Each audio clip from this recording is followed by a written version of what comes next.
Para você, o que é uma pessoa rica? Se você me responder aquela pessoa que tem um carrão, ou uma casa, ou vários bens, você pode estar equivocado e é isso que eu vou te falar hoje. Fala pessoal, meu nome é Felipe Gazeta, sejam muito bem-vindos ao meu canal. E hoje a gente vai trocar uma ideia sobre o conceito de patrimônio. Porque eu tenho a leve sensação de que a grande maioria da sociedade confunde isso. Isso acaba prejudicando muito a vida financeira das pessoas. Porque quando você tem um conceito errado de algo, você trabalha para conseguir aquilo e de repente não era a coisa certa a se fazer. As pessoas sempre focam naquilo que você consegue enxergar. Então, geralmente, o senso comum da sociedade é olhar para uma pessoa que está andando com um carro novo ou um carrão, de importado, que seja, ou que a pessoa tem uma casa muito grande, uma mansão, e falar, essa pessoa é rica. Só que isso vai totalmente contrário ao conceito de patrimônio que eu quero passar para vocês hoje, tá? Pode ser que aquela pessoa, de fato, seja uma pessoa que tem um patrimônio legal, mas na grande maioria a gente não consegue mensurar isso de forma correta. E aí eu tenho a sensação de que para mim ser uma pessoa bem-sucedida eu tenho que fazer aquilo lá, eu tenho que ter um carrão do ano ou tenho que ter uma mansão muito grande e nem sempre é assim. Para a gente entender melhor isso, eu preciso passar para vocês o conceito de patrimônio, tá? Mas antes disso eu vou pedir para você deixar o like, se inscrever no canal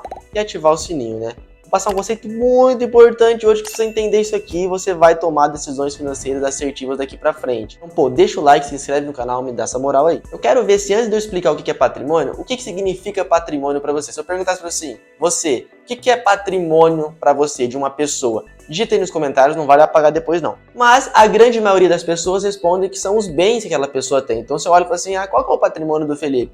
O Felipe tem uma casa, o Felipe tem um carro, o Felipe tem isso e tal, esse é o patrimônio dele. Tá certo fazer isso? Não. Não posso considerar patrimônio só os bens, porque bens é tudo aquilo que está em posse de mim. Mas eu também tenho os direitos. Como assim direito? Pensa, por exemplo, o dinheiro que está na conta corrente do banco. Ele não está com você aqui, ele não está na sua posse. Mas você tem o direito de receber aquilo, você tem o direito de ir lá e sacar a qualquer momento. Então eu poderia falar que o patrimônio são os bens e os direitos de uma pessoa. Também não poderia. Está errado. Por quê? Porque se eu olho os bens, vejo tudo que a pessoa tem. Então casas, carro, imóveis, enfim, aleatoriamente todos os bens que eles têm. E olha todos os direitos. Saldo de conta bancária, investimentos, tudo aquilo que eu tenho direito. Direito é assim, pessoal, tudo aquilo que é meu, mas que está em posse de terceiro. Então eu tenho direito a receber.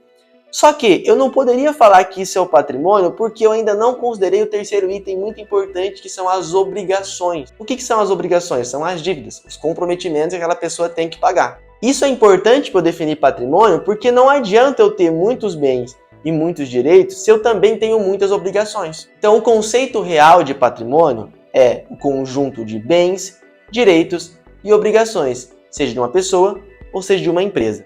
Felipe, de onde você tirou isso? Isso é um princípio contábil, tá? Mas contabilidade é só uma pessoa jurídica, é só para empresa. Não é não, dá para aplicar qualquer coisa que tem um patrimônio, a contabilidade se aplica. E pessoas têm patrimônio. Da onde que vem esse conceito, pessoal? Presta atenção que eu vou explicar uma aulinha rápida de contabilidade para vocês. Você fala assim, não quero saber. Vai saber sim. Vou puxar a sardinha pro meu lado, porque afinal é Felipe Gazeta, o contador, né? Então vamos falar um pouquinho de contabilidade. A principal demonstração contábil para estruturar o patrimônio de uma empresa se chama balanço patrimonial. O que é um balanço patrimonial? É uma demonstração contábil que vai mostrar um espelho do patrimônio da empresa naquele momento. Só que, como eu disse, pode se espelhar não apenas o patrimônio de uma empresa, mas o patrimônio de uma pessoa também. Então, quando eu tenho ali um balanço patrimonial, eu tenho do lado esquerdo todos os ativos daquela empresa e do lado direito eu tenho na parte de cima os passivos e tenho na parte de baixo o patrimônio líquido. Os ativos são todos os bens e todos os direitos daquela empresa, perfeito? Tudo que aquela empresa tem, seja que está em posse dela ou posse de terceiro.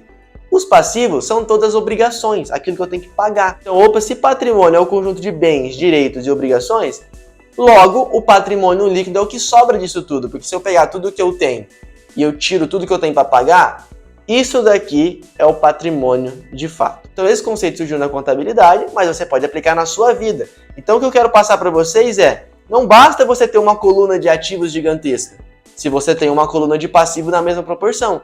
Porque a ideia é sempre o que te sobra no patrimônio líquido.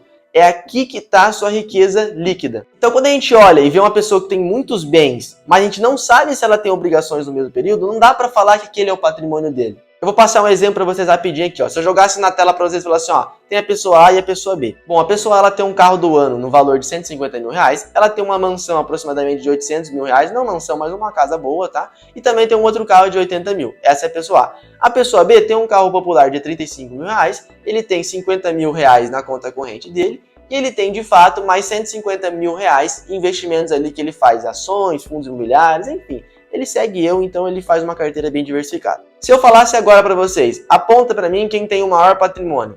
Obviamente, se você não estiver fazendo alguma sacanagem comigo, você vai falar, a pessoa A tem mais patrimônio, porque olha aí, ela tem uma casa, ela tem 2 carros, num valor muito maior do que o outro. Só que a gente esqueceu de olhar as obrigações.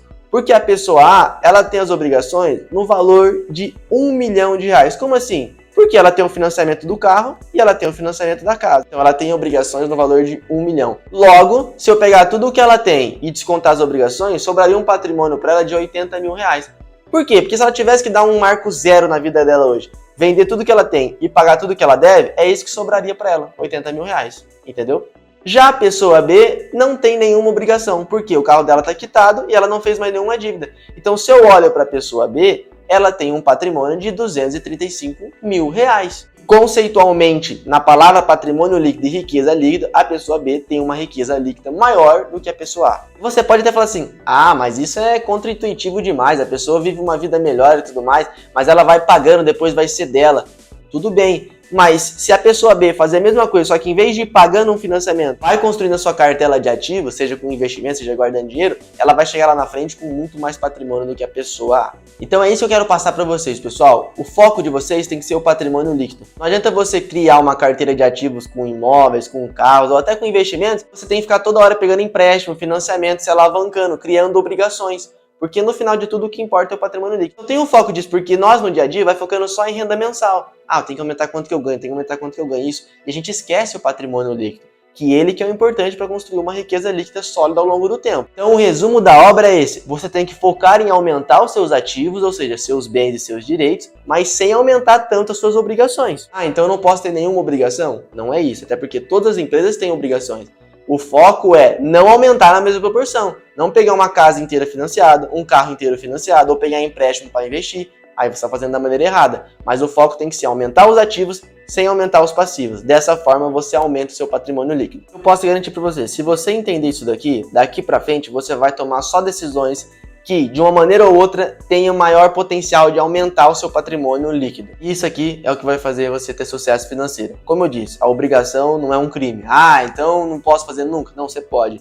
Mas tentar sempre achar um equilíbrio para não aumentar na mesma proporção. Agora eu quero saber de você. Deixa aí nos comentários hoje, sem mentir, como que está a sua situação do patrimônio líquido. Só não vai me falar que seu patrimônio líquido está negativo, porque se você tiver mais obrigações do que os seus ativos, aí você tem um problema muito grande. Mas deixa aí nos comentários se você acha que você está tendo um bom patrimônio líquido ou não, e se você entendeu o conceito, se for com alguma dúvida, deixa aí, porque eu sempre respondo todos os comentários. Só para finalizar, me segue no Instagram também, lá tem muito conteúdo da hora, videozinho curto, notícia, direct, caixinha de pergunta e tudo mais, tá? Você vai aprender muita coisa lá, sem dúvida alguma. Vou ficando por aqui e até a próxima.